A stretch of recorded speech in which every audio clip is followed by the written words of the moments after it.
হরে কৃষ্ণ বন্ধুরা, আজ পবিত্র অপরা একাদশী 29শে বৈশাখ। আজ একাদশীর প্রসাদ নিব আমরা। আছে এখানে কলা, গাছের আম, তরমুজ, গাছের পেয়ারা, আর এখানে আছে সাবুর পকোড়া, সাবু, কাঁচকলা, আলু আর বাদাম। এটাতে পকোড়া ভাজা হয়েছে। আর আমার নিজের তৈরি করা আলুর পাঁপড় আর বাদাম।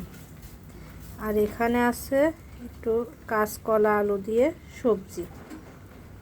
এই হচ্ছে আজকের একাদশীর প্রসাদ। আজকে আমরা এটাই খাবো। কে কে আপনারা একাদশী করছেন অবশ্যই কমেন্টস বক্সে জানাবেন। ভালো থাকবেন। হরে কৃষ্ণ।